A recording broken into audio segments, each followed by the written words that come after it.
Hoje estamos descobrindo nossos primeiros irmãos, descobrindo sobre lá, a igreja começou lá com os nossos irmãos judeus, e que esperamos agora, Senhor, que eles estejam tão inseridos como nós o fomos na igreja, Senhor. Senhor, te louvamos porque aqueles que nós admiramos nas páginas do Novo Testamento, Pedro, Maria, João, Tiago e tantos outros, eles são judeus. Assim como teu filho Jesus nasceu judeu também. Senhor, e eles tiveram um ministério para o nosso bem. Foi a partir deles, Senhor, que essa palavra chegou até nós e nós podemos gozar da salvação e da participação no teu plano. Continua, Senhor, nos abençoando, abrir nossa mente e nosso coração. Senhor, nós que aqui estamos nessa sala, contamos tua bênção. Aonde essa palavra está chegando também, Senhor. Nas salas de muitos lugares desse país, muitas famílias, e fora daqui também, pedimos a mesma bênção, Senhor. Em nome de seu Filho Jesus Cristo. Amém.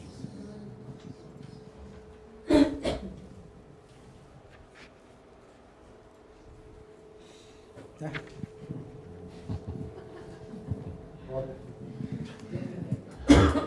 Boa noite a todos vocês, muito bom estar com vocês mais uma vez. Para mim passou muito rápido, 1, 2, 3, né? Já estamos na última noite. Bem-vindos a todos que estão também nos assistindo pela internet. É muito bom poder compartilhar sobre essas coisas e meditar naquilo que Deus tem planejado para nós. O plano de redenção, já pensando em como Deus preparou tudo para nos resgatar e nos levar de volta ao seu plano, apesar do nosso pecado, do pecado desde Adão e Eva até para cá. Já é maravilhoso pensar que Deus formulou um plano para nos redimir, não é? Maravilhoso assim a gente pensar como Deus não precisaria, Ele poderia ter nos excluído, né? Nós pecamos, nossos pais pecaram, nós temos uma história de pecado, de falha, de infidelidade, e Deus nos resgatou. Mas não só nos resgatou, Ele nos fez parte do plano. A gente nem merecia fazer parte, assim, ser resgatado, e além de ser resgatado, Ele nos redimiu para que a gente pudesse também fazer parte. Então, muito maravilhoso a gente pensar nisso. Então, só partindo do nosso diagrama, do nosso gráfico de sempre, o plano de Deus na Bíblia, o plano de redenção. Nós falamos na primeira noite sobre o geral, falamos sobre como Deus começou com Abraão, como Deus trabalhou com a nação de Israel, e depois da vinda de Jesus, o plano de Deus era que os judeus, a nação de Israel, entrasse também os gentios nesse plano, e infelizmente logo a igreja gentílica não entendeu esse plano de Deus, achou que o plano de Deus era só para os gentios, os judeus que se tornassem como os gentios para fazer parte. Então nós temos uma história que Deus tinha um plano realmente para os gentios serem alcançados, mas Deus não queria que fosse dessa forma, né? Então, Deus trabalhou com os gentios, mas assim como houve uma junção, uma união de judeus e gentios no início, Ele está planejando e já está em andamento a união de judeus e gentios outra vez. Se a gente estivesse falando há 200 anos, há 150 anos, a gente estaria sonhando. Um dia vai acontecer. E tem muita coisa que não aconteceu ainda, mas tem muita coisa que já está em andamento. Então, nós não estamos mais falando só de coisas que, quem sabe, vão acontecer. Nós estamos vendo, diante de nossos olhos, muitas coisas acontecendo. Eu, meus irmãos, assim, nós fomos criados com essa visão. Meu pai tinha essa visão de que Deus iria trazer, restaurar Israel, que isso ia ser, como fala em Romanos 11, uma enorme bênção para toda a igreja quando os judeus voltassem. E quando nós começamos a nos unir principalmente com Asher e e depois com vários outros irmãos, e a gente começou não só a ver algo acontecendo em Israel, mas a gente viu muita coisa acontecendo entre nós e entre a igreja e eles, e foi assim muito emocionante, porque a gente tinha sonhado disso quando nem estava acontecendo. Então, ver isso acontecendo, o Haroldo sempre fala que quando ele participou de uma reunião lá com Ash em Israel, que ele não sabia se eles estavam falando em hebraico ou falando em línguas estranhas, né? Porque eles estavam falando em línguas estranhas também, mas a gente não sabia, ele não sabia dizer quando que era hebraico e quando que era línguas estranhas. Mas assim, o fato de estar com pessoas lá em Israel, buscando a Deus, vendo essa restauração já em andamento, foi muito emocionante para ele e para todos nós. Então, nós estamos presenciando isso. Então, ontem à noite nós falamos sobre as duas vindas de Jesus, Jesus que é a figura central, claro, de todo o plano de redenção, e nós precisamos realmente entender cada vez mais sobre o propósito de Deus em enviar Jesus. Eu não sei se pude transmitir muita coisa, acho que tem muita coisa ainda para ser transmitido, mas se você saiu ontem com pelo menos uma sensação, puxa, eu não sabia que tinha tanta coisa envolvida na vinda de Jesus, tanta coisa profetizada, tanta coisa que Jesus veio fazer e ainda não completou tudo. Se você saiu com isso, eu vou ficar muito contente, assim, com essa, assim, porque eu acho que nós precisamos entender que tem muito mais, até para a gente entender sobre isso, tem muito mais. Então, hoje nós vamos continuar falando sobre esse tempo nosso. Uma das coisas que eu falei nas aulas, acho que nas duas aulas, né, assim, mas principalmente na última, eu falei que Jesus veio para cumprir promessas anteriores, mas ele também veio para inaugurar uma nova etapa. Ele não veio só para continuar a lei de Moisés, como sempre, né? Por que ele teria vindo? Então, ele veio para cumprir promessas, mas ele veio também para inaugurar algo novo. E o que a gente chama esse algo novo que Jesus veio inaugurar? A nova aliança, ok? A nova aliança. Então, hoje nosso assunto é a nova aliança. Nós queremos ter uma compreensão, assim como a gente precisa entender mais sobre a vinda de Jesus, sobre o Messias, que ele é muito mais do que aquilo que nós temos entendido como igreja. E os judeus, nós vamos mencionar isso, né, em Romanos 11, fala que nós, como gentios, nós deveríamos causar ciúmes.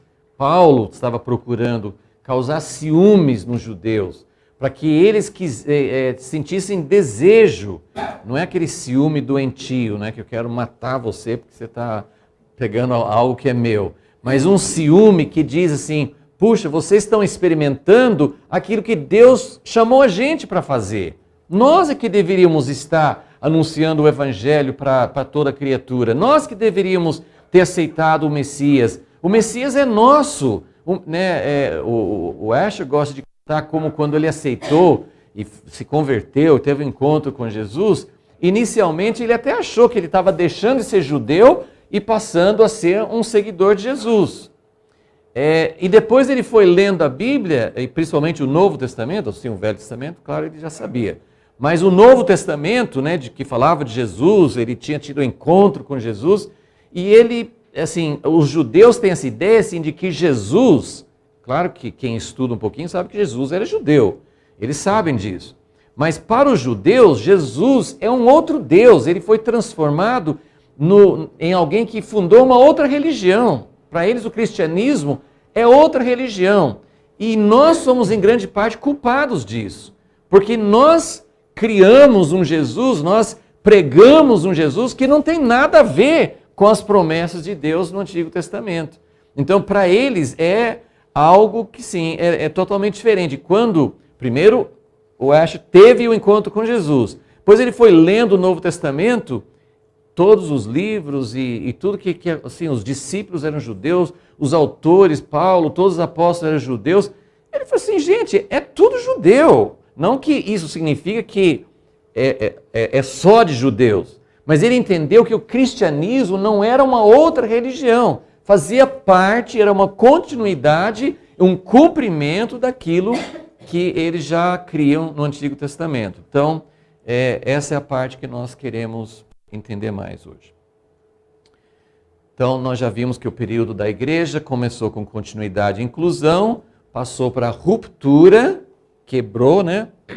Rompeu com as coisas do Antigo Testamento e exclusão dos judeus. Mas vai terminar, como nós vimos no diagrama, vai terminar mais uma vez com essa união que já está acontecendo. Esse aqui é o que nós vimos ontem.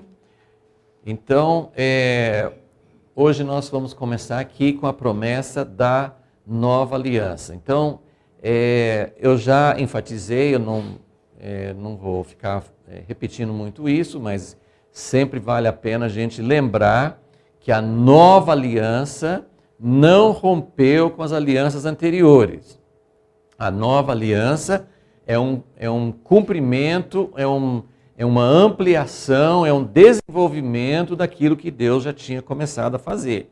Então isso é muito importante. Cada aliança, cada coisa nova que Deus faz, Ele está fazendo um edifício, Ele não vai demolir tudo que Ele fez. Ele demole o que a gente faz quando a gente faz parede torta e coisas sem estrutura, isso Ele tem que demolir. Mas o que Ele fez com Abraão, com Moisés, com Davi, Ele não vai demolir, porque era algo permanente, algo que era definitivo. Então, nós vamos falar assim, um pouquinho, eu quero que vocês entendam, eu quero que a gente tenha uma compreensão, se você já tem essa compreensão, graças a Deus, mas se você não tem, eu queria que vocês abrissem o coração e abrissem a Bíblia também, que nós queremos entender um pouquinho, nosso tempo é curto, então eu tenho que dar só um panorama, mas eu queria assim, passar um pouco do que a nova aliança porque muita gente hoje, nós até vamos falar um pouquinho no fim, mas não vai ser meu assunto principal, mas existe a chamada teologia da substituição, ou supersessionismo. Grande parte da igreja hoje acredita nisso. Então, depois eu vou falar certinho o que tem uns slides que vocês vão poder ver, o que é a teologia da substituição, mas basicamente a dificuldade para entender o que deve parecer muito óbvio, porque está muito claro na Bíblia que Deus quer continuar, que Jesus veio para cumprir, que os apóstolos vieram para dar continuidade, mas muita gente hoje pensa, mas a nova aliança removeu, até Hebreus usa essa expressão, quando vem aquilo que é permanente, aquilo que é novo, o velho é removido. Então, a gente tem essa frase, nós não estamos mais debaixo da lei, estamos na graça, não somos mais obrigados, né, a guardar a lei de Moisés, tudo mudou, não tem mais terra, né, terra de Israel para a gente herdar, agora é o reino de Deus, que é tudo espiritual. Então, muita gente entende que a nova aliança mudou tudo isso. Então, por isso que eu quero rapidamente olhar com vocês dois textos muito importantes no Antigo Testamento. Eu não vou poder ler tudo, mas eu quero que vocês guardem essas duas passagens, porque elas são muito importantes para a gente entender. Assim como Jesus veio para cumprir o que estava escrito a respeito dele, a nova aliança, quando veio, já estava prevista. A nova aliança não apareceu de repente no Novo Testamento assim, uau, nunca tinha pensado nisso. Não, a nova aliança foi profetizada no Antigo Testamento. Alguém está lembrando onde que é? Jeremias tem uma passagem que é muito fácil de guardar, que é Jeremias 31, né? Muito fácil de guardar, porque essa passagem é a passagem mais forte que fala, vou fazer uma nova aliança. Então eu quero que vocês olhem na sua Bíblia e vejam, né, que eu não estou enganando vocês, eu não estou falando coisas que não existem, nós vamos olhar na Bíblia e nós vamos ver na profecia, na promessa da nova aliança, o que é que Deus estava falando quando ele falou, vou fazer uma nova aliança, como era essa nova aliança em relação à velha? Então vamos lá. Eu vou, antes de ler, enquanto se todo mundo tiver com a Bíblia aberta, ótimo, mas vamos só ver o que está escrito aqui para você olhando no texto e comparando. Essa promessa da nova aliança foi feita quando? Quando você lê coisas no Velho Testamento, se você não sabe quando que Jeremias viveu, em que ponto da história, tudo bem, vai ser uma bênção para você do mesmo jeito. Mas quando você lê a Bíblia com entendimento da história, é diferente, porque você entende que Israel passou por uma história, e naquele gráfico nosso não deu para mostrar tudo isso, mas Abraão, Moisés, Davi, depois o reino dividido, depois o cativeiro, todas essas fases da história são muito importantes para a gente entender, e quando a gente abre o livro de Jeremias, saber, Jeremias, Ezequiel, eles profetizaram quando? Eles profetizaram no período mais negro da história do povo de Israel. Israel passou por várias situações difíceis, mas o cativeiro, desde quando Moisés falou lá em Levítico e Deuteronômio, falou assim, olha, se vocês desobedecerem a minha aliança, se vocês quebrarem a minha aliança, eu vou dar muitas chances para vocês. Vocês lembram daquele capítulo longo, Deuteronômio 28? É um capítulo longo, né? Eu lembro assim, no culto doméstico, meu pai lendo esse capítulo com a gente e falando assim, olha só, esse capítulo é comprido, agora a parte de bênção é curtinha. E a parte de maldição é muito longa. Tem muitas maldições e tem poucas bênçãos, né? Mas na verdade, as maldições, por que é longo? Porque ele falou assim, olha, primeiro, Levítico 26, ele até é um pouquinho mais claro, porque ele fala assim, se vocês quebrarem, se vocês forem infiéis, eu vou usar uma disciplina, é mais ou menos como os pais falam assim, olha, se desobedeceu uma vez, eu vou dar uma bronca. Agora, a segunda vez, eu vou tirar um privilégio. Terceira vez, eu vou aumentar, né, a punição. E pode ter, né, uma punição muito séria, que por um ano você não vai poder passear, sei lá, assim. Vai chegar, assim, cada família tem a punição máxima, né? Mas tem alguma punição que fala assim, você não vai ser mais meu filho? Existe alguma punição? Eu achei interessante outro dia, numa reunião nossa, no nosso grupo de comunhão, um irmão estava falando assim, não existe ex-pai, ex-mãe. Existe ex um monte de coisa, mas ex-pai, ex-mãe, ex-irmão, não existe isso, né?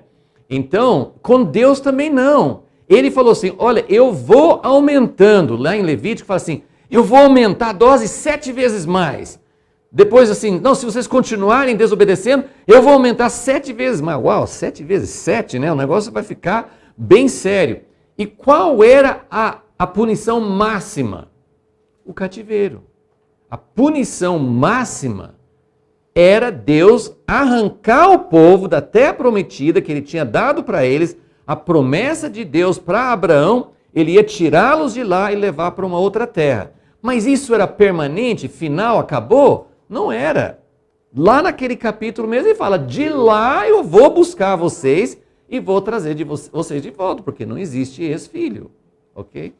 Então, isso só para situar. Então, essa promessa, nós vamos ler Jeremias, um pouquinho, algumas partes, Jeremias 31 e depois Ezequiel 36. São as duas passagens principais no Antigo Testamento que prevêem, tem várias outras, mas essas são as mais completas, que prevêem a nova aliança. Então eu queria que vocês observassem esses 4 pontos aqui. Primeiro, foi feito no período mais negro, justamente quando eles estavam longe, e eu usei a expressão que alguém achou até meio forte, assim, que Israel fracassou, né? Israel fracassou nesse período antes de Jesus vir a primeira vez, Israel fracassou mesmo. A Bíblia fala que, nessa passagem, nós vamos ler em Jeremias 31, ele falou assim, vocês quebraram minha aliança, eu casei com vocês. Eu casei, eu não só namorei, eu casei. Eu fiz uma aliança permanente. E vocês não foram fiéis à minha aliança. Mas ele está dizendo, mesmo assim, eu vou fazer uma nova aliança. Ok? Então foi feito no período mais negro. Mas foi feita no contexto, porque lá no cativeiro, até o momento em que o povo ainda achava, não, Deus não vai fazer isso. Deus não vai deixar destruir Jerusalém. Deus não vai deixar destruir o templo que Salomão edificou. Eles achavam, não, vai chegar num ponto, mas não vai chegar nesse ponto. E Jeremias falando, Ezequiel falando, outros profetas menores falando, eu vou levar até esse ponto.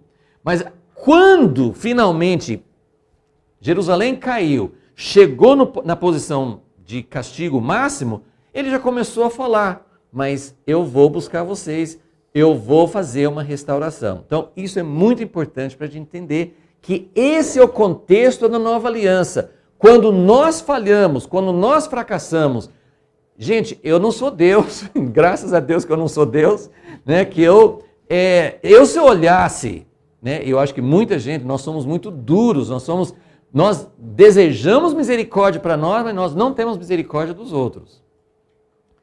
Se a gente mandasse alguma coisa, a igreja, hoje a gente ia falar assim, ó, gente, vocês já não tem mais jeito para vocês, acabou.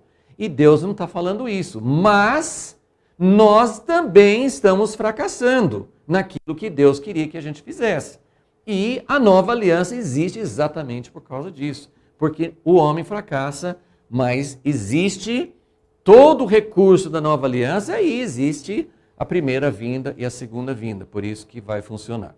Então, foi feita no contexto da promessa de restauração. Então, eu não tenho tempo de ler todo o contexto de Jeremias 31, mas vamos começar aqui. Depois eu falo sobre esses outros pontos aqui.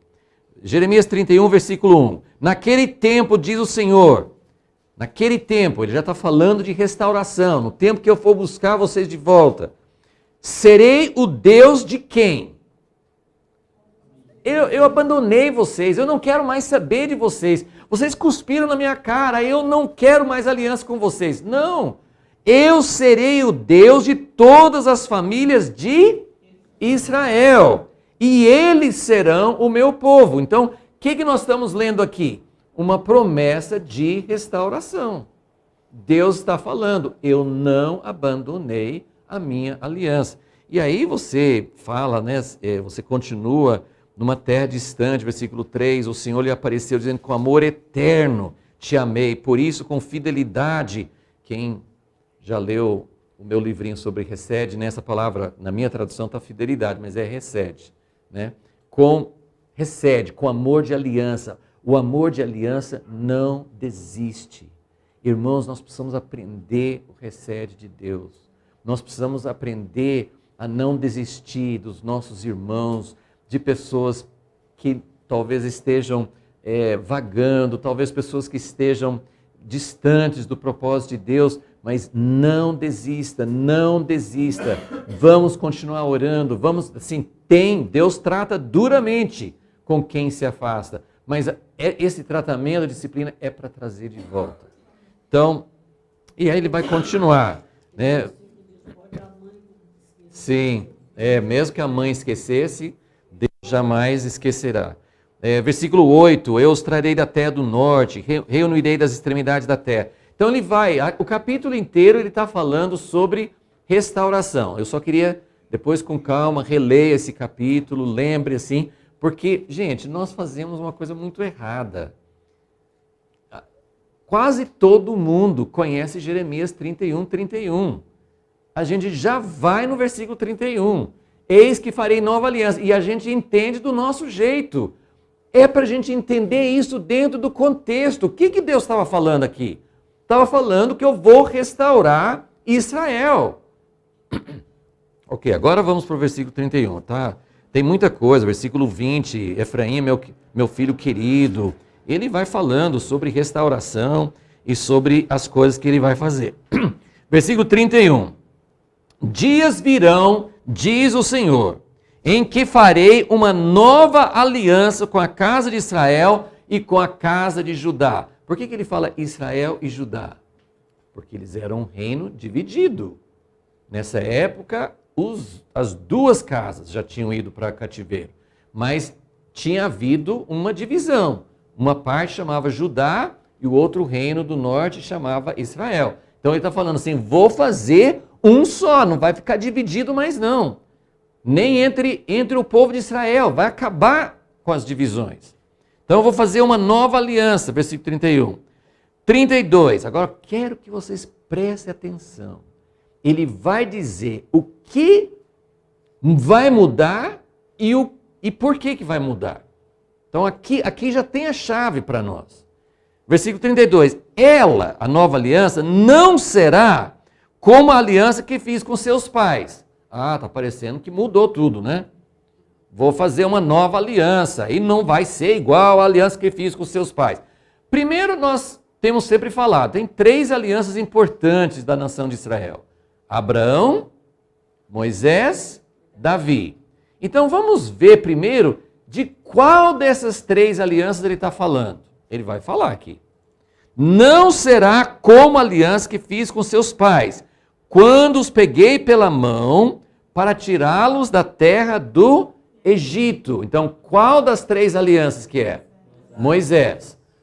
Tá, muita gente fala, não, a aliança com Abraão foi incondicional, a aliança com Davi foi incondicional, mas a aliança com Moisés foi condicional e foi isso que mudou. Tá, mas espera aí, calma, calma que ainda precisamos entender. Mas pelo menos identificamos.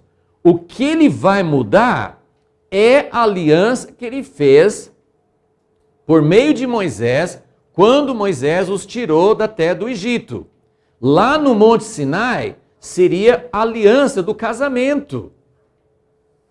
E eles quebraram essa aliança. Então ele fala, quando os peguei pela mão para tirá-los da terra do Egito, pois eles quebraram a minha aliança.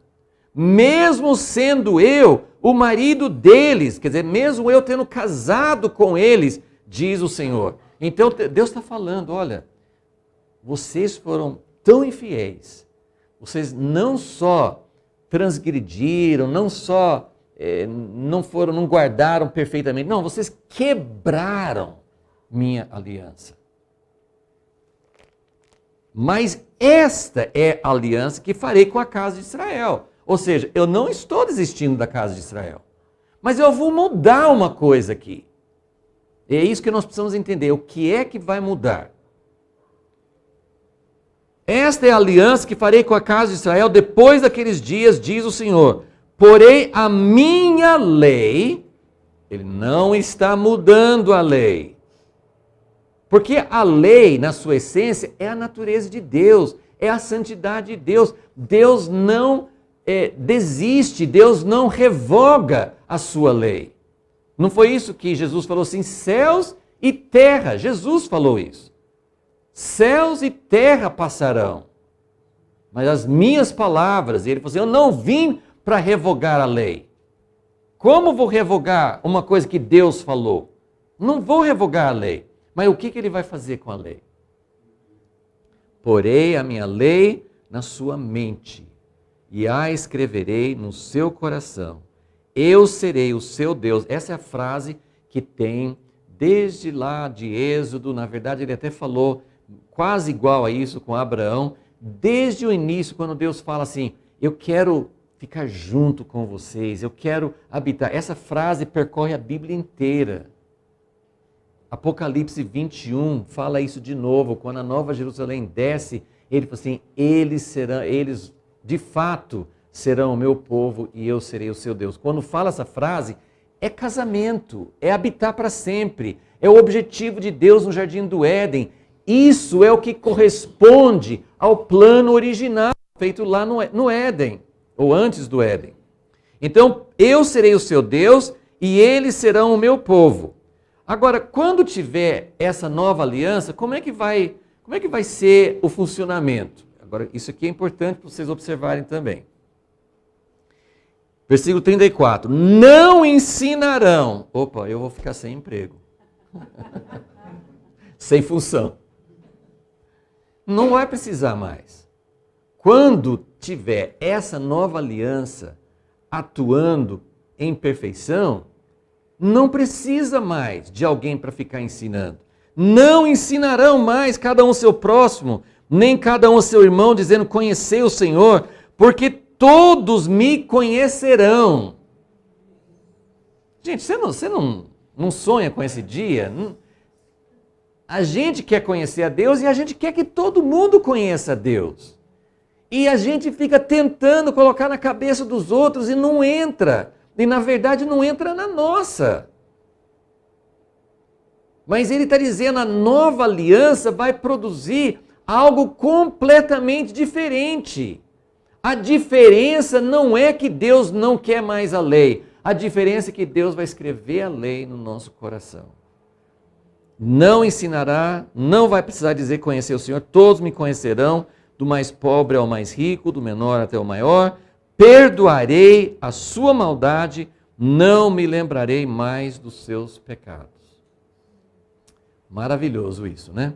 Então vamos olhar aqui o restante. Então, número 1 foi no período mais negro, número 2 foi no contexto de restauração para Israel, número 3 é a mesma aliança anterior.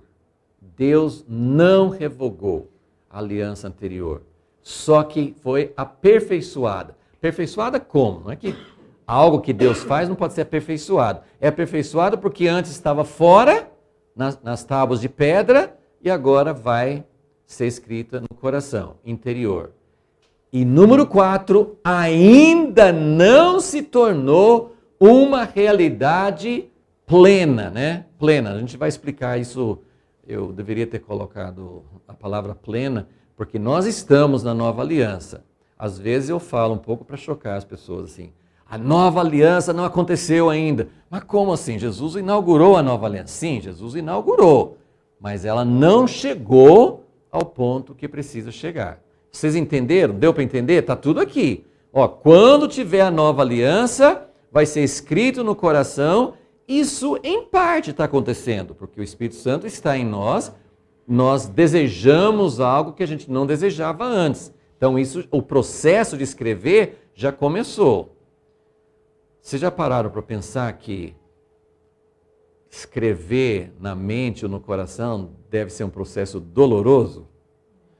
Você já pensou alguém escrever no seu coração?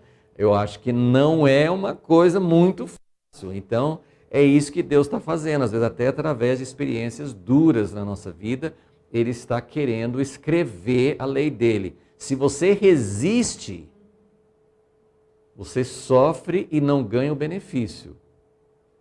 Se você aceita, não é que o sofrimento ganha mérito, mas no sofrimento, Deus faz coisa na sua vida que Ele não faz sem sofrimento.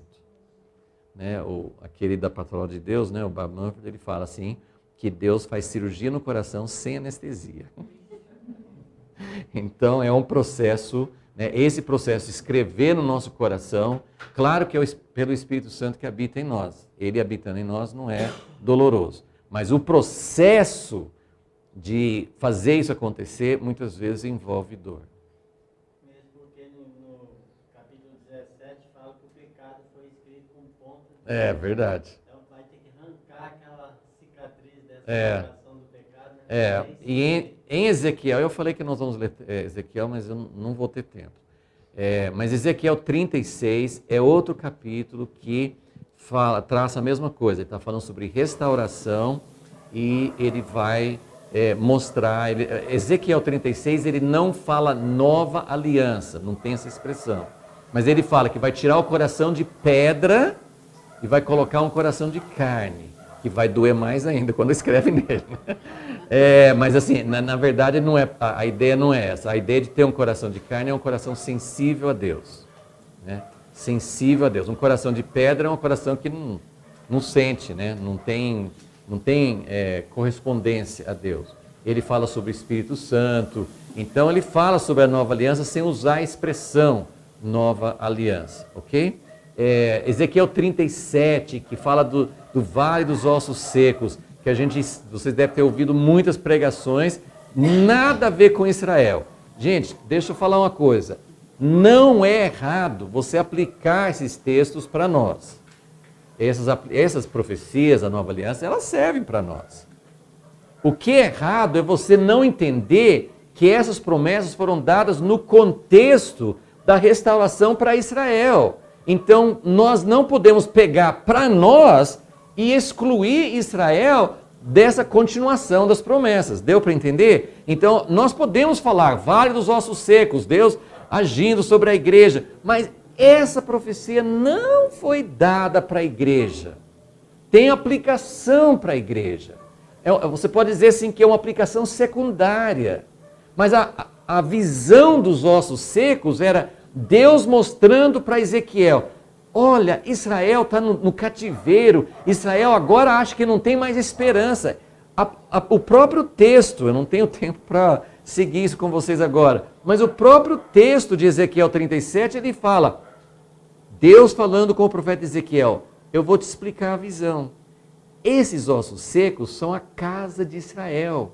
A casa de Israel está falando, não tem mais esperança para nós somos ossos secos.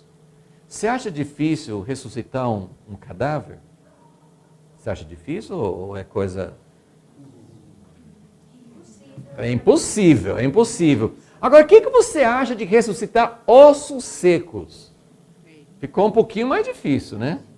Agora, se incinerar, se fizer, né, assim, se virar pó, aí é mais difícil ainda, né? A ressurreição, né, assim, não é difícil a gente imaginar, mas o que ele quis mostrar para Ezequiel?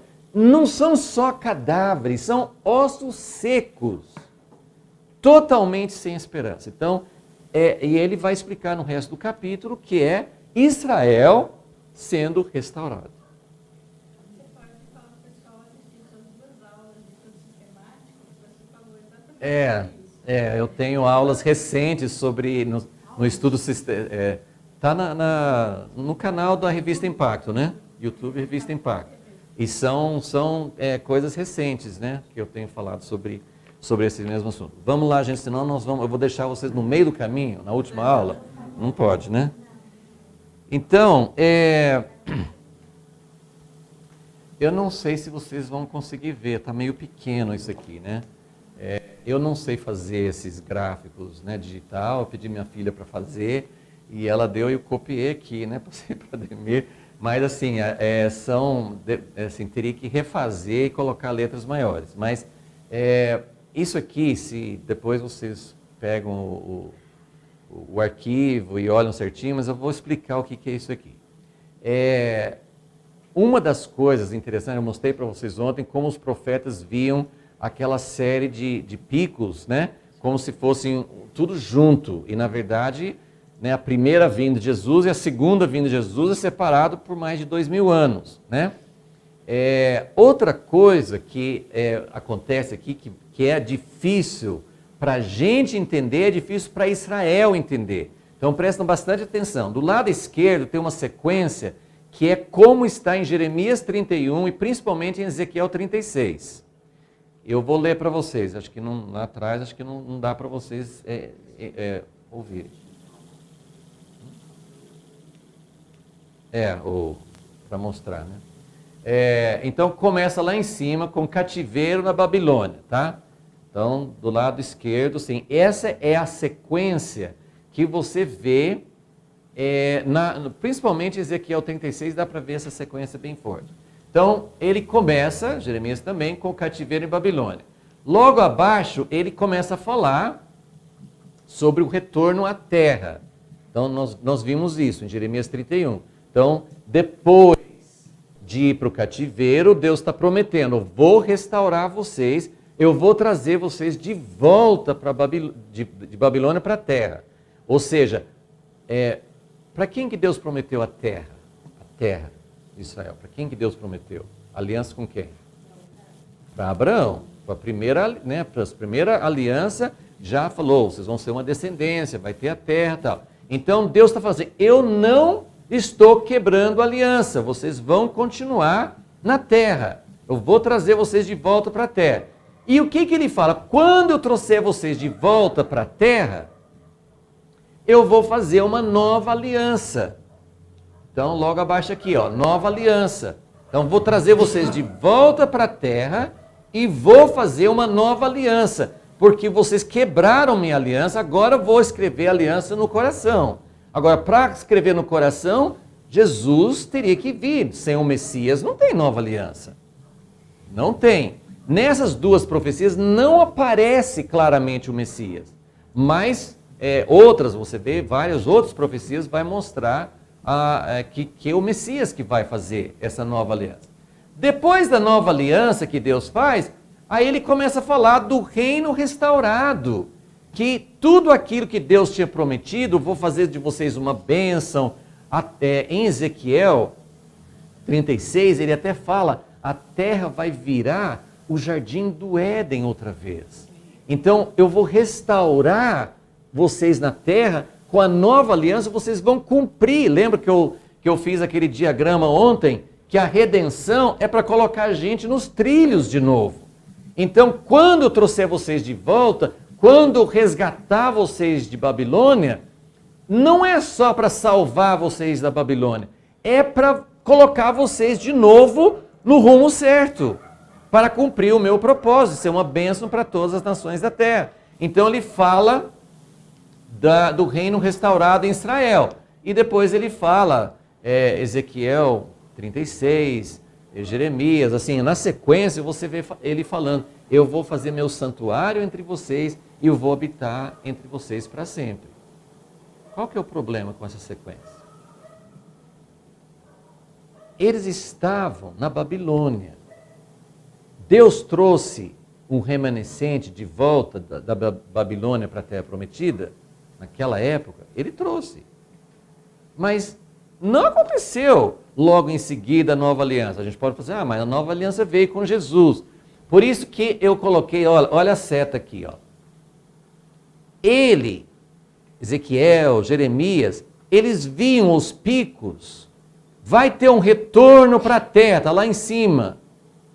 Depois do retorno para a terra tem a nova aliança.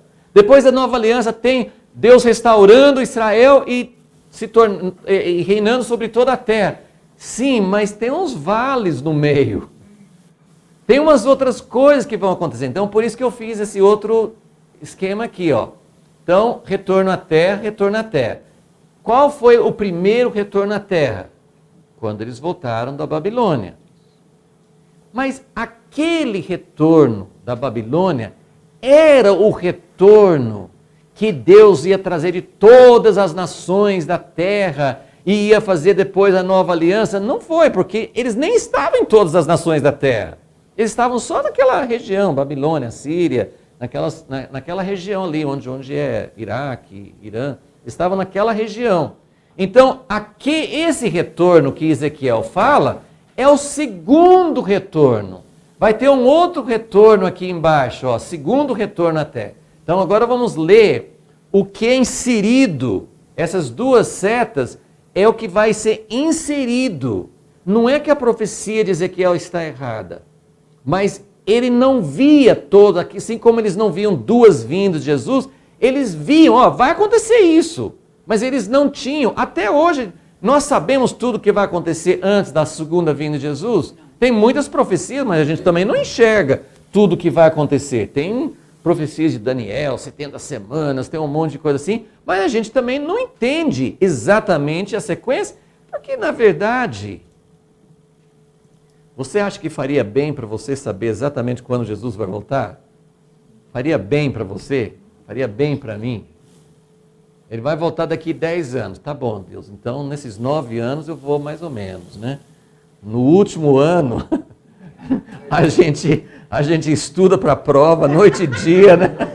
A gente dá uma maratona assim, aí a gente enche na cabeça, né, de coisas. Não faria bem. Deus deixou essas coisas sem saber. Na época eles não sabiam. Hoje nós sabemos muita coisa, porque muita coisa já aconteceu, por isso que a gente sabe.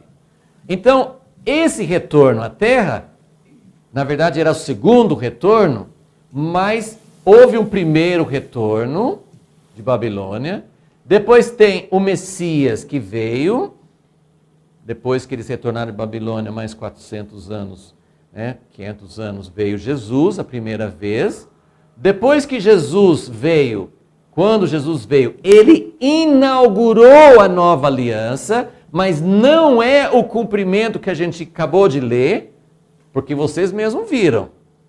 Aquela nova aliança, não é que é outra nova aliança, mas a consumação, aquela aliança completa, não é aquilo, nós não estamos vivendo ainda. Israel não está vivendo e nós não estamos vivendo. Nós precisamos entender que Jesus inaugurou. Eu tenho que citar essas coisas meio rápido assim, mas quando Jesus celebrou a Páscoa, a última ceia com os discípulos, o que ele falou? Falou assim, esta é a nova aliança que eu faço no meu sangue.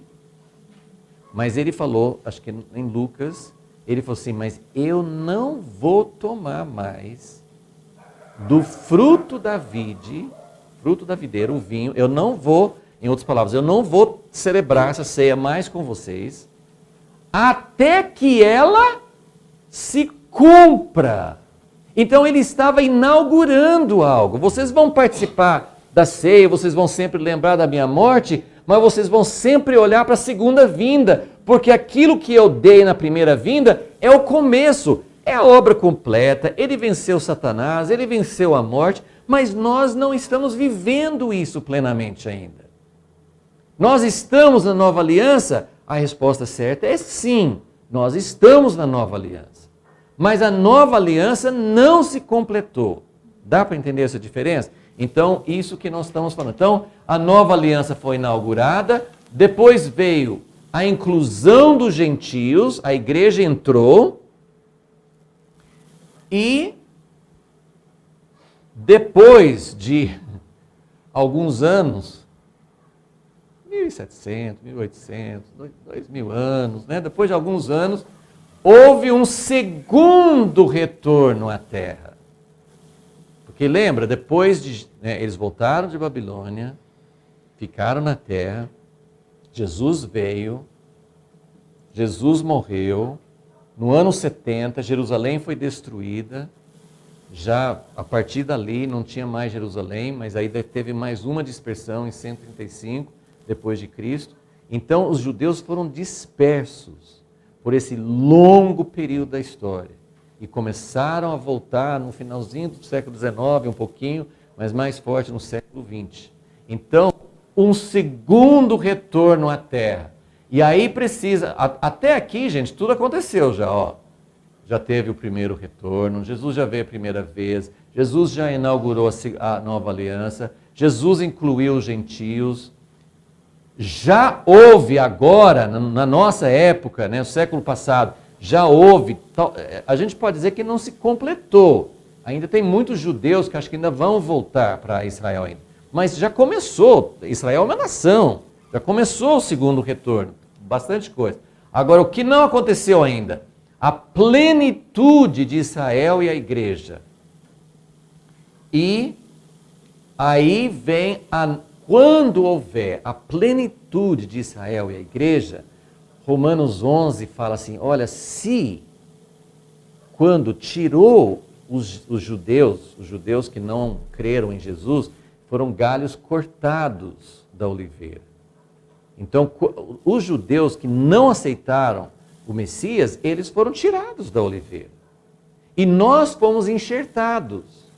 Mas ele fala assim, mas os galhos naturais vão ser enxertados novamente. E aí ele fala várias vezes essa frase, se quando eles foram cortados foi bom para nós, que a gente entrou, quanto mais quando eles voltarem. A gente tem uma tendência de pensar assim, não, eles saíram, agora a gente que está por cima, né? A gente que está, né? E aí se eles voltarem, aí a gente vai ter que ceder o lugar para eles de novo. Vai ser, não, gente, tem que pensar o contrário. Quando eles voltarem, eles vão nos completar. Aquilo que eles não conseguiram sozinhos, aquilo que nós não conseguimos sozinhos, vai acontecer juntos. Então, quando Paulo fala, quando eles voltarem, vai ser uma bênção maior ainda. O que é uma bênção maior ainda? Tem um versículo no meio do capítulo que ele fala, vai ser a ressurreição dos mortos, vai ser a vinda de Jesus.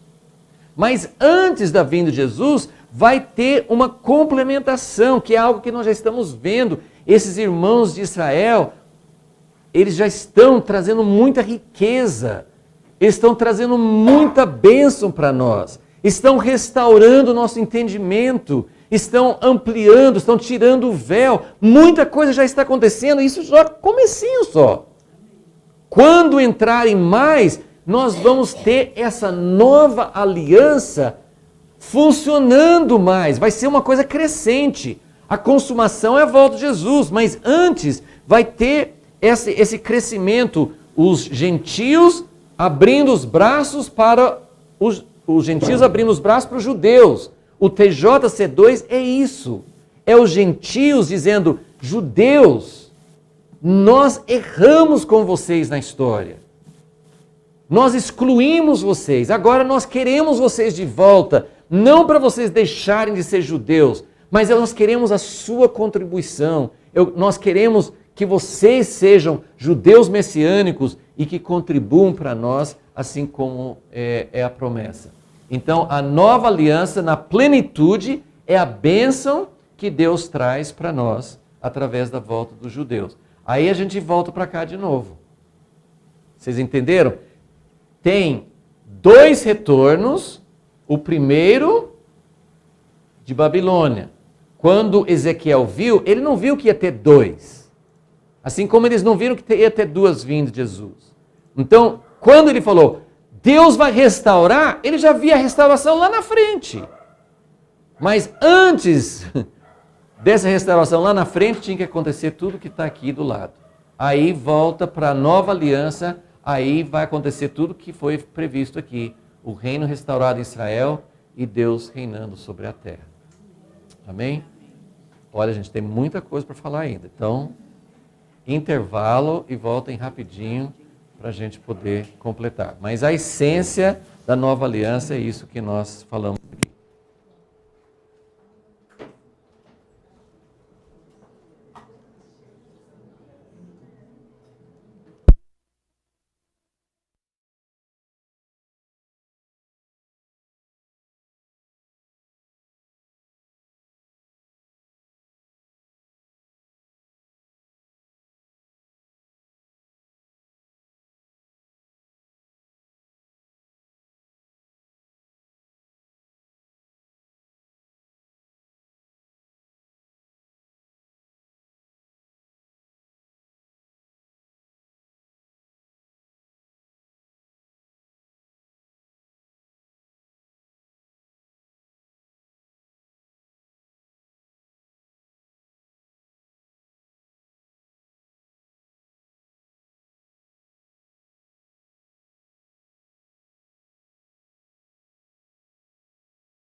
Estou muito animado para estar com vocês, homens, no dia 9 de novembro, em Sorocaba, no SEVA. Deus ama os homens e Deus quer levantar homens fortes como pais, maridos e ministros da sua casa. 9 de novembro, no SEVA. Vejo você lá.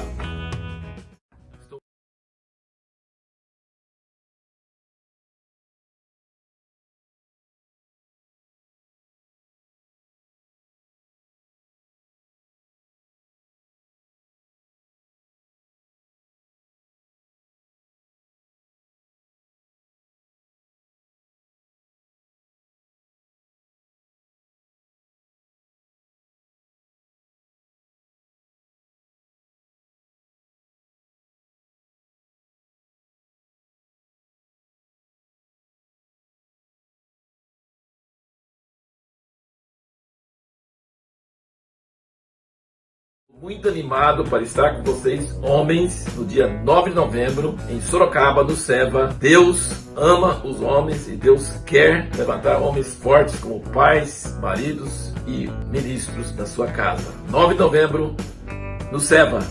Vejo você lá.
Estou muito animado para estar com vocês, homens, no dia 9 de novembro, em Sorocaba, no SEVA. Deus ama os homens e Deus quer levantar homens fortes como pais, maridos e ministros da sua casa. 9 de novembro, no SEVA.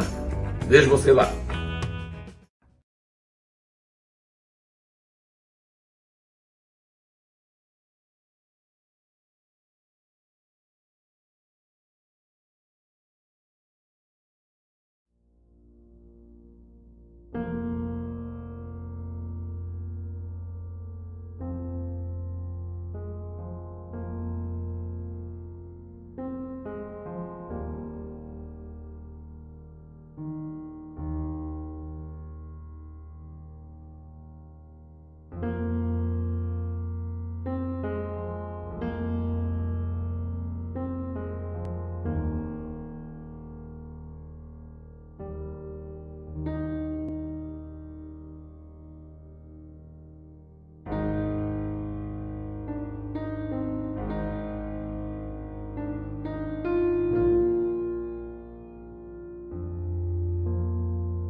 Vamos lá então?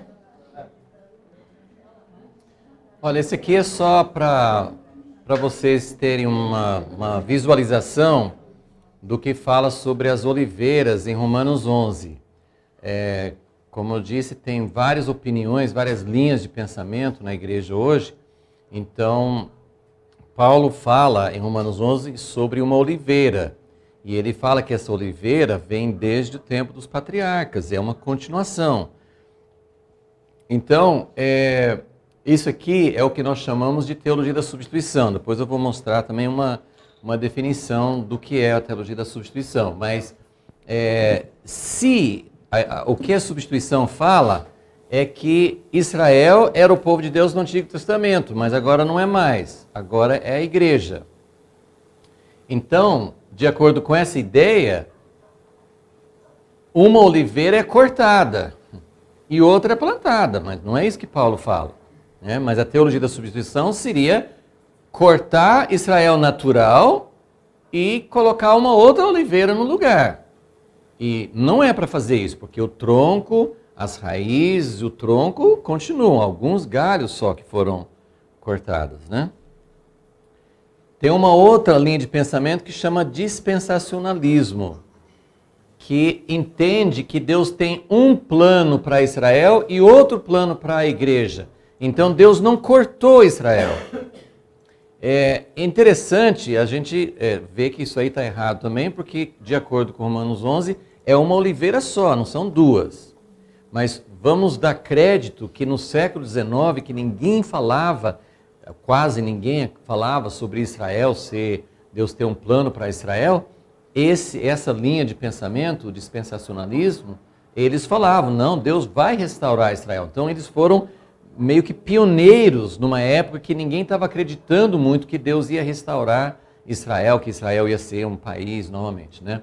Mas o erro é pensar que Deus tem um plano, Deus vai arrebatar a igreja, Israel fica na terra, Deus faz uma coisa com Israel. Às vezes alguns chegam até a pensar que o judeu é salvo de outro jeito, não é salvo pela fé em Jesus, né? É salvo pela lei.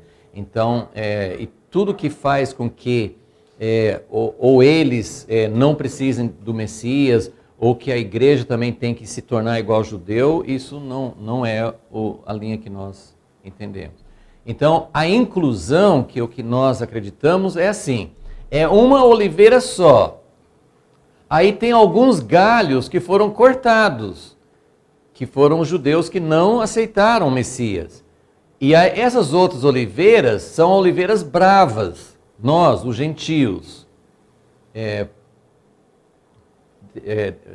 Teria que ter feito, sim, uma árvore meio diferente, né? Está parecendo muito igual, né? A gente não era uma oliveira bonitinha assim, né?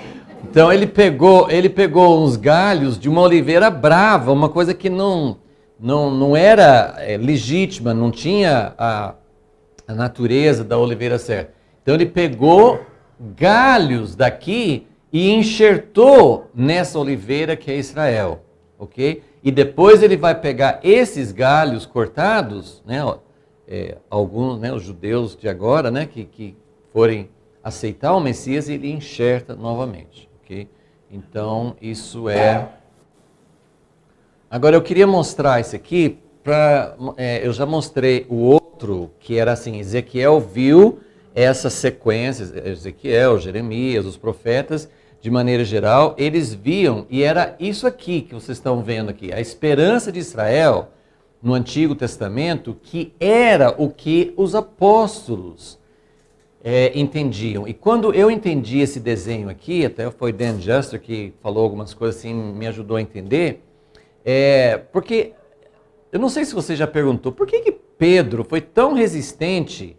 Deus precisou mostrar uma visão 3 vezes para ele, né, de animais imundos, e era uma coisa assim que para ele era nojento, assim, eles tinham um entendimento que animal imundo não podia comer, e Deus mostrando uma visão, um monte de animais imundos e falando assim, levanta-te, Pedro, mata e come, e assim, Deus, isso seria me tornar impuro. Mas por que Deus precisou fazer uma coisa tão forte, uma visão forte, para ele aceitar ir na casa de Cornélio, sendo que Jesus, quando foi embora, falou assim, ide a todas as nações, Como assim? Por que Pedro tinha tanta dificuldade para entender que era para ele pregar o evangelho para um gentio?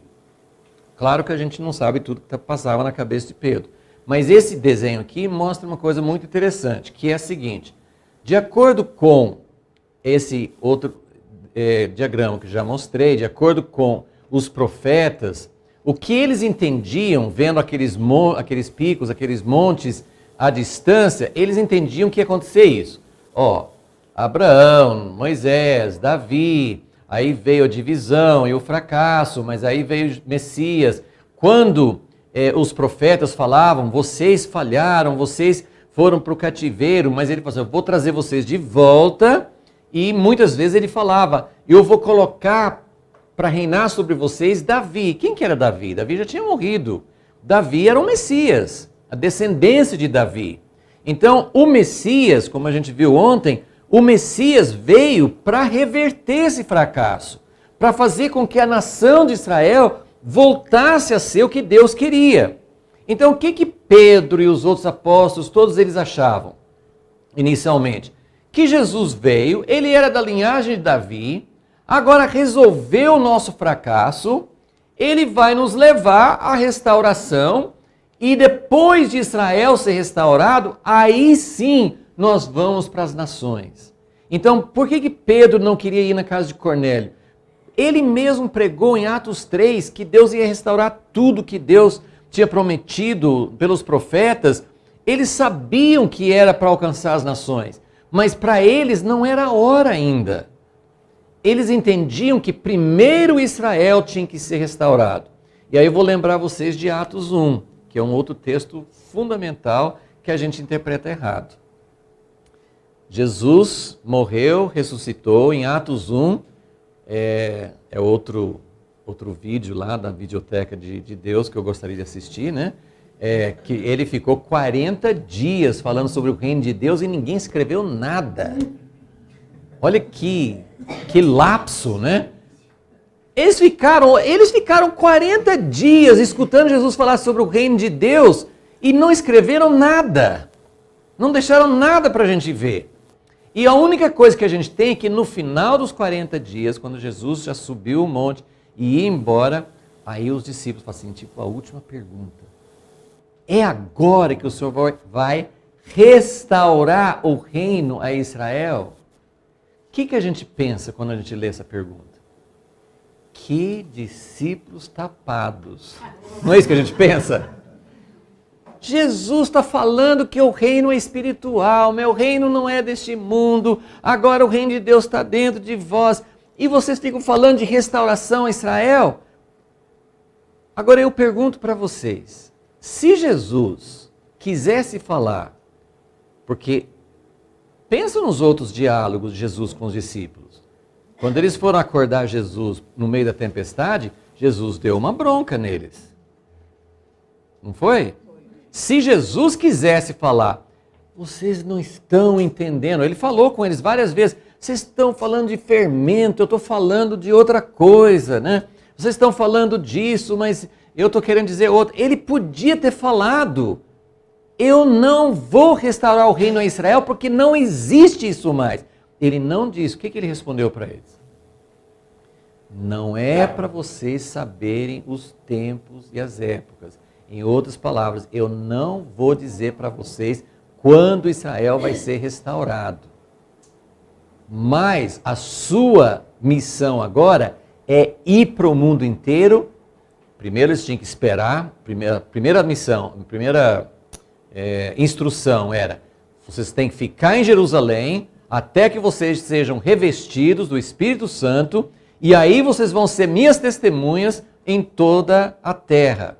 Agora, a restauração de Israel vem depois. Isso, e mesmo assim Pedro não absorveu. Agora a gente pode falar que Pedro estava sendo meio tapado, né? Quando Deus falou com ele para ir para o Cornélio, ele não tinha entendido essa mudança. E mais uma vez eu quero mostrar para vocês que essa sequência não está errada, ela só está faltando uns pedaços. Igualzinho Ezequiel. Ezequiel viu a nova aliança, mas ele não viu que no meio do caminho ia ter uma outra dispersão, o Messias ia vir primeira vez, ele ia inaugurar a nova aliança, mas ainda não ia ser aquela nova aliança completa. Então veja só, presta atenção aqui que eu vou mostrar uma outra que é quase igual a essa, só que tem as peças que estão faltando. Na nova aliança, então a gente começa do mesmo jeito. Lembra que a gente não tira, Deus não tira o fundamento. Então tem promessa, Abraão, Moisés, Davi, né? Eu tive que juntar, né? Porque senão não ia caber no gráfico, né? Vem divisão, fracasso, toda essa parte estava no diagrama anterior. Veio Jesus da linhagem de Davi, agora começa a acontecer umas coisas diferentes.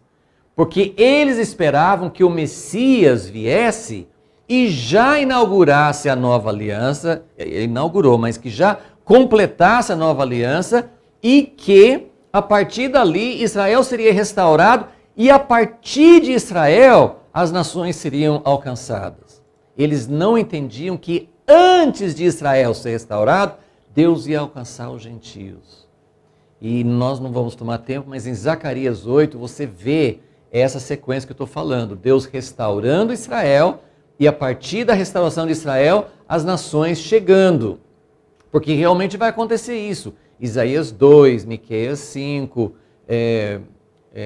Zacarias 8 fala assim sobre as nações que virão para conhecer a Deus através de Israel. Mas antes da restauração de Israel, olha o que tem que acontecer. Os ramos naturais foram cortados, alguns. Os gentios, nós, os silvestres, fomos enxertados. Vem o tempo dos gentios de pregação do evangelho para toda parte do mundo. Vai acontecer a plenitude dos gentios, Romanos 11, e o retorno dos ramos naturais. Porque tem que acontecer duas plenitudes que fala em Romanos 11. A plenitude dos gentios e a plenitude dos judeus, ou a plenitude de Israel. Isso é o que vai trazer Jesus de volta. E aí vai restaurar Israel e aí vai alcançar o mundo inteiro.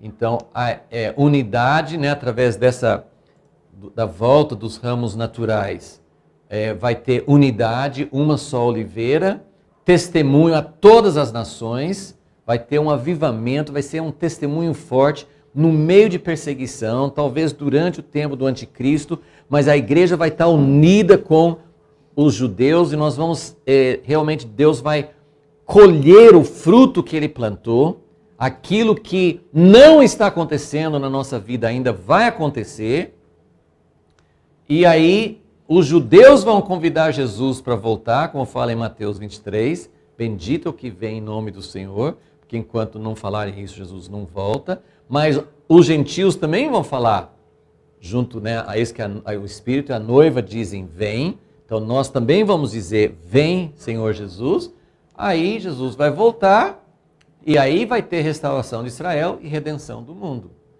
Mudou um pouquinho,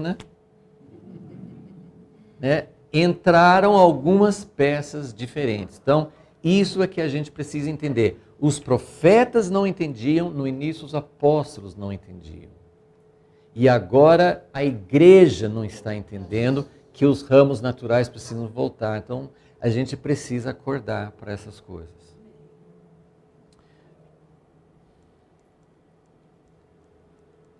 Agora, só algumas coisinhas para a gente terminar. E eu queria passar para vocês. Bom, esse aqui a gente viu a promessa da nova aliança. Então, eu só queria falar com vocês o que é plenitude. Eu não entendo perfeitamente. Mas vamos falar um pouquinho sobre o que é plenitude dos gentios e plenitude dos judeus. Isso está em Romanos 11.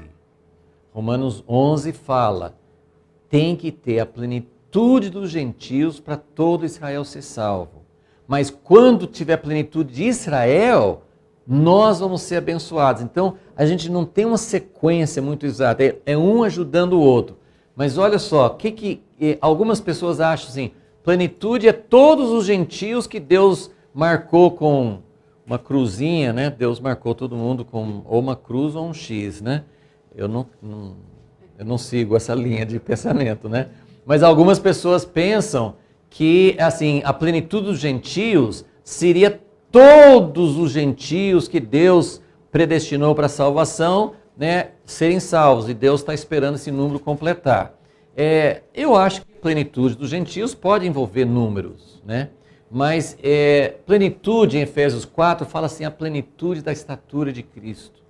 Então a igreja precisa crescer não só numericamente, nós precisamos crescer no conhecimento, nós precisamos ser semelhantes a Jesus, precisamos ser uma igreja madura, chegar a, como é que fala em Efésios 4? Chegar à medida de varão perfeito, né? Maduro.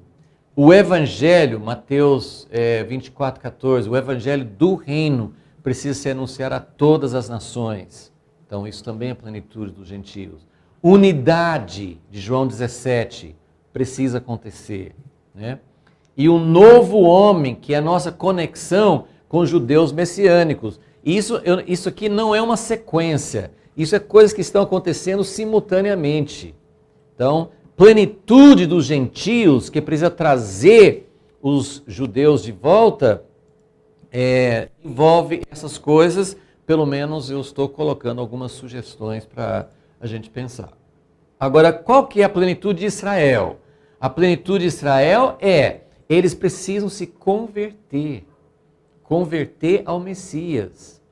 Os judeus que estudam a lei, eles não são automaticamente salvos porque eles leem o Antigo Testamento. Eles precisam conhecer de verdade o seu Messias. Romanos 9, Paulo fala sobre uma angústia de coração, até que os judeus se convertam de verdade, porque isso é necessário para Jesus voltar e para o reino de Deus chegar. Eles precisam não só aceitar o seu Messias, mas eles precisam redescobrir sua identidade, seu chamamento como Israel verdadeiro, né? Muitos judeus nem são religiosos. Então, isso também precisa acontecer. Eles precisam também, como os gentios formam um novo homem com os judeus formam um novo homem com os gentios. Então, essa união precisa acontecer de ambas as partes. E aí ele fala que vai ter a salvação de todo Israel. Então, isso aqui, gente, é coisa que levaria muito tempo para pensar, mas é só para vocês terem um gostinho e um desejo de entender mais sobre esse assunto, ok? Agora eu vou rapidinho só para mostrar para vocês o que é a teologia da substituição, e aí nós vamos terminar com... isso aqui é interessante, onde nós estamos agora. Nós estamos no tempo dos gentios perto do fim, porque Jesus falou assim, o tempo dos gentios vai até Jerusalém não ser pisada mais pelos gentios, e Jerusalém já voltou para a mão dos judeus. Israel já é uma nação na sua terra, existe um remanescente judaico-messiânico no mundo. Então, isso o que falta para nós agora, tem só essas coisas aí que faltam para Jesus voltar. Que atitudes devemos ter? Desculpe, gente, eu preciso só mostrar essa última parte. E aí eu vou passar, o Ademir vai passar uma canção para nós, que eu acho que expressa esse desejo de Deus para que os seus filhos voltem às promessas, voltem ao coração de Deus. Mas eu só vou passar por esse aqui para vocês terem um entendimento um pouquinho mais completo sobre o que é a teologia de substituição e de onde veio. Na verdade, começou a partir da destruição de Jerusalém, no ano 70, e da interpretação alegórica ou simbólica do Antigo Testamento. A partir de vários homens muito importantes na história da igreja, eles começaram a não ler mais a história, o Antigo Testamento como profecias verdadeiras, literais que iam acontecer. É tudo alegoria, é tudo símbolo, não vai ser real. Então, a partir dali que surgiu a teologia da substituição. Ensina o seguinte, que a igreja tomou o lugar de Israel. Não é mais Israel o povo da promessa, agora a igreja é o povo da promessa. E não existe mais uma terra prometida como herança especial da descendência de Abraão. O povo judeu não é mais um povo especial, é como qualquer outra etnia. Depois do dia de Pentecostes, o termo Israel passou a ser aplicado à igreja. Só que tem um segredinho aqui, ó. Acho que eu não coloquei aqui. Na teologia da substituição, uma coisa meio engraçadinha. Todas as promessas a igreja aplica para nós. E todas as maldições são para os judeus. Gente, mas se Israel é a igreja, então é bênção e maldição, as duas coisas, não é? Tem uma coisa meio incoerente aí. As promessas, alianças e bênçãos atribuídas a Israel na Bíblia foram tomadas dos judeus e entregues à igreja. E Deus afirma muitas vezes que não quebra suas promessas. Nós não podemos interpretar as promessas e profecias de forma alegórica, isso faz violência à intenção original. Deus não deu essas profecias como alegoria, Ele deu como promessas verdadeiras. O Novo Testamento nunca nega nem reinterpreta a aliança de Deus a Abraão e nem as outras alianças. E essa interpretação da substituição causou uma forte descontinuidade entre o Antigo Testamento e o Novo. Mas o termo Israel no Novo Testamento não se refere à igreja. Mesmo no Novo Testamento, quando fala Israel, não está se referindo à igreja. Muitas profecias a respeito de Israel já foram cumpridas, então já é uma prova que nós estamos interpretando errado.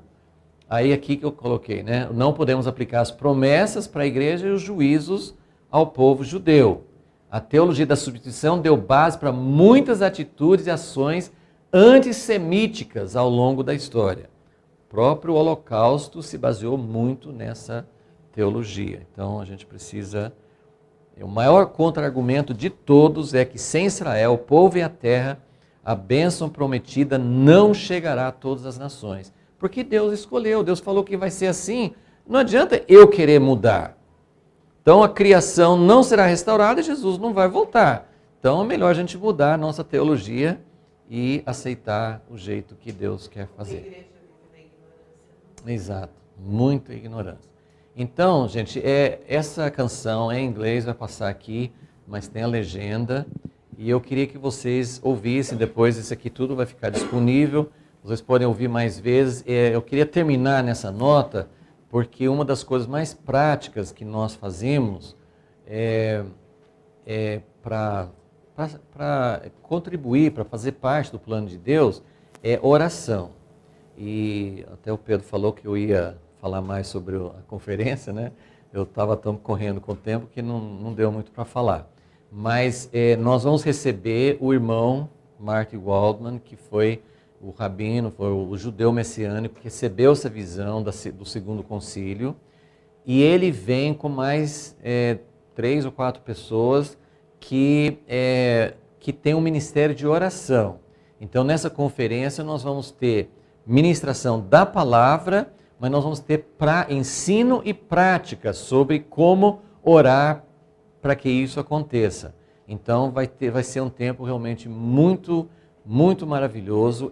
Esses tempos mais concentrados, mesmo como o que nós estamos fazendo nesses 3 dias, algo concentrado, às vezes isso impacta, isso muda a nossa maneira de pensar.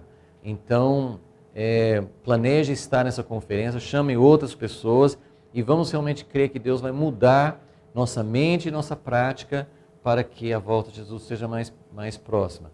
Essa canção, vocês vão ver, ele cita uma porção de escrituras. Quando eu ouvi essa música, assim, eu fiquei apaixonado, porque você coloca em música a palavra de Deus e ela chama a gente para orar e para sentir. Eu queria que vocês sentissem realmente o coração de Deus chamando o seu povo para voltar.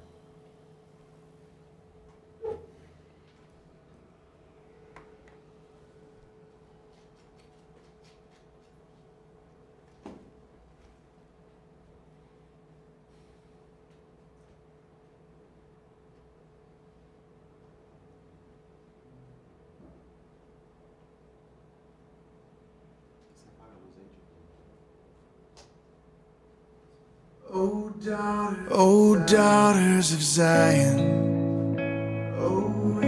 O Abraham's sons, hear the words of your father, hear his promise of love. I will make you a blessing, Count the stars if you can. You will be a great nation. I will give you this land. I will bring you back home. I'll bring you back home, oh my children. You will no longer roam, lost and alone in the night.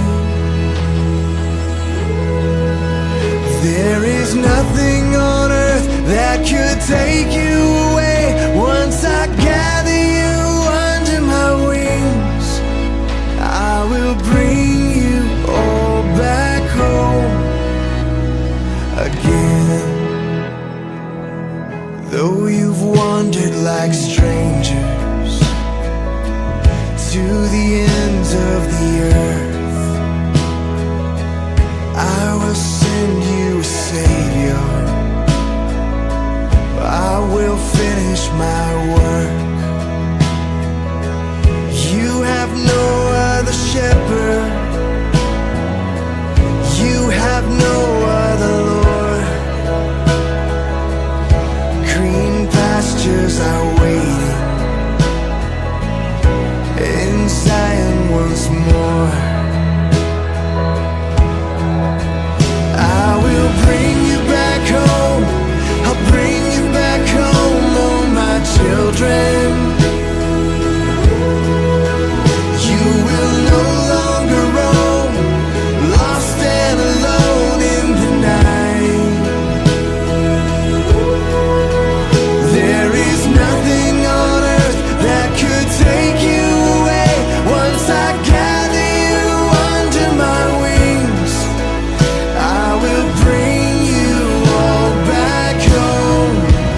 So we pray for the peace, but look to the east, for the sunrise is sudden and fierce. Every prophet and priest and king in the city will look on the one they pierced. We will mourn for the one we have pierced. But don't fear, oh my daughters, or sons of Abraham. For I will wash you with water. I will offer the Lamb. Though your sins were like scarlet, they'll be whiter than snow. I have always been with you. I will never let go. I will bring you back home. I'll bring you back home, oh my children. You will no longer roam, lost and alone in the night. There is nothing on earth that could take you away.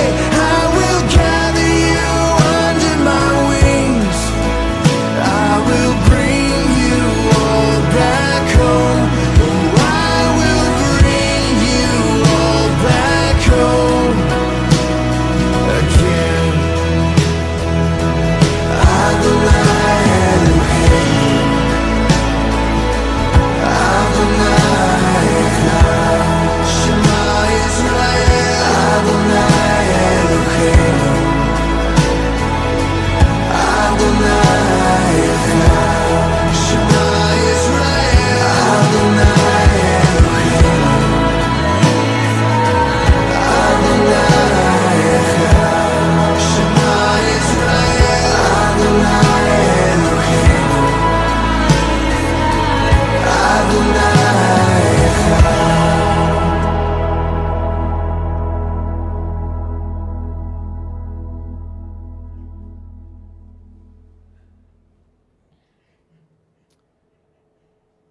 Gente, com calma, assistam isso. Eu uma vez assisti e fui parando e anotando todos esses textos. Vocês têm que marcar todos esses textos que ele colocou. Isso é para a gente orar. Isso é para a gente se sentir no coração de Deus. Eu vou trazer vocês de volta. Não tem nada na terra que vai conseguir tirar vocês de debaixo das minhas asas. Deus é fiel. Gente, isso é profundo, isso é fantástico. E Deus não ama só Israel. Ele está fazendo isso porque eles são instrumento para trazer o mundo de volta para Ele e para trazer Jesus de volta para nós. Amém? O nome do cantor é qual que é? O nome do cantor? Não, nem sei. Não sei. Alguém passou isso para mim, assim, é fantástico. Então, só vamos orar. Senhor, nós oferecemos a Ti nossas vidas. Nós não queremos sair daqui com conhecimento. Nós queremos sair daqui com corações quebrantados, com corações que pulsam com o Teu clamor, que sentem o que o Senhor sente. O Senhor é fiel, o Senhor fez promessas que o Senhor vai cumprir. Nós estamos aqui clamando a Ti, Senhor, para que as Tuas promessas realmente se cumpram e para que nós possamos fazer parte disso. Teu plano de redenção é maravilhoso, é grandioso. O Senhor vai restaurar toda a criação e nós queremos fazer parte disso. Abençoa-nos, Senhor, abençoa Israel, abençoa, Senhor, que isso que foi profetizado, que eles possam voltar, mas não voltar só para a terra, voltar para o Messias, voltar para a nova aliança, voltar para fazer parte do Teu propósito. Nós oramos e clamamos a Ti em nome de Jesus. Amém. Muito obrigado por sua atenção, obrigado a todos que assistiram pela internet também. Realmente foi muito bom, né? Então é importante imaginar que nós fomos escolhidos para ouvirmos essas coisas, né? Mas só que nós agora saímos aqui com o entendimento do que é ser um escolhido, né? Vocês experimentaram um bolo ontem, um bolo hoje, né? A Lucila que trouxe, mas isso vai além, né? Tem um grupo de irmãos e irmãs que estão se reunindo mensalmente para aprofundar o conhecimento bíblico sobre alimentação e outras coisas mais que têm atualidade. E nós estamos aí planejando de que o ano que vem, o que eles fazem todos os sábados, assim para eles, a gente quer reuni-los aqui, né, para mostrar para mais gente as vantagens, né, de ter uma alimentação saudável e os perigos de ter uma alimentação comum que está aí.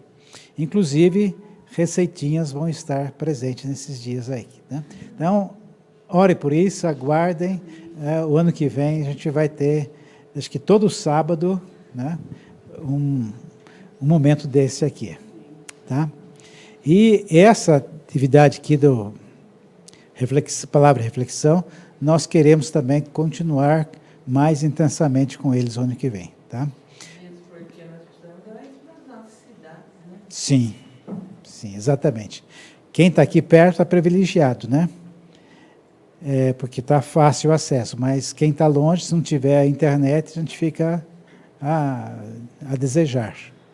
Agora, a importância de você estar aqui é muito grande, não somente para aquilo que você recebe, mas como incentivo, como, assim, dar uma base para quem está ministrando. Porque você ministrar para uma câmera não é legal, né? Mas tendo gente aqui, há um ânimo, há correspondência no olhar, tal, isso é muito bacana. Então, não perca as próximas, né? Então, no final de outubro, nós vamos estar aqui novamente, tá? E a gente tem aqui dois mimos que eu podia entregar em secreto para o Cristóvão, né? Mas a gente quer aproveitar o momento para agradecer e para honrá-lo também de estar entre nós, né? A gente pode dizer que ele é um convidado de fora, porque ele é da casa já há muitas décadas, né? Então, vamos ver, quem adivinha o que tem nessa sacola aqui? Oxi, é caneca. Então, uma caneca para o Cristóvão E para ele não chegar de mãos abanando lá, né, com a Maristela. Isso aqui é para a Maristela. Maior para ela.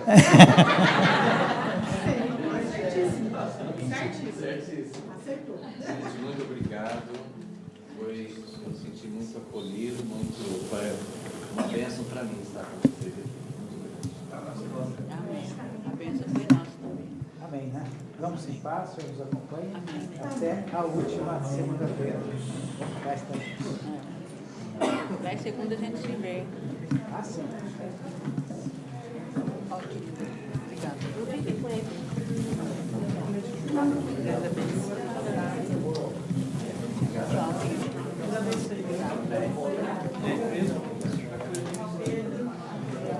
Manda a música no WhatsApp.